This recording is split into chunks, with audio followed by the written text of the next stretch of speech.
Harsh. Sean Spicer joins me now, RNC Communications Director. Sean, welcome. Good to have you back. Good morning.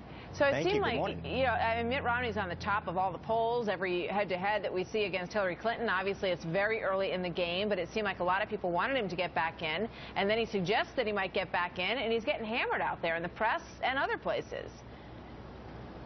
Well, look, by my count, I think we have 23 to 25 potential candidates that are seriously looking at this race.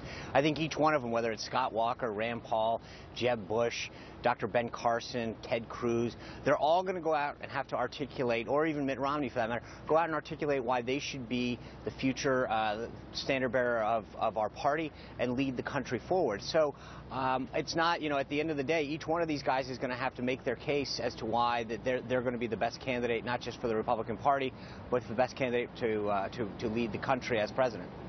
There's also a piece in yesterday's New York Times that said that Chris Christie was telling his supporters to relax, that everybody needs to slow down and to take this one step at a time, and that, it isn't down to two people yet, clearly, and you mentioned all the people out there.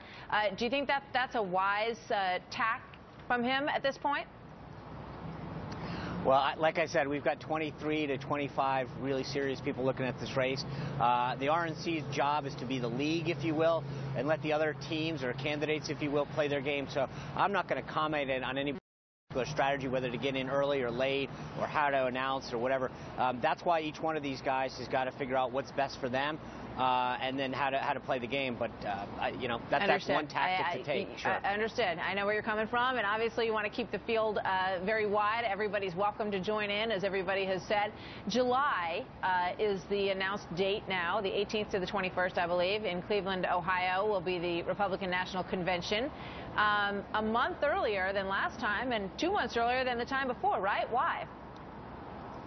Well, the reality is conventions got moved back into late August, September, back in the 70s for campaign finance reasons, when people were taking public money and they could access that money later in the calendar. The more that people and candidates on both sides have foregone that, it makes a lot more sense to move the calendar up and allow candidates to access that general election money that they raise privately a lot earlier in the process. So it's going to give us a huge advantage over the Democrats. One of the things that we've really concentrated at the RNC is figuring out those mechanical pieces, the ground game, the digital operation, that we can hand all of our candidates up and down the ballot and give them that edge when it comes to beating Democrats. Interesting. And we're still waiting to hear.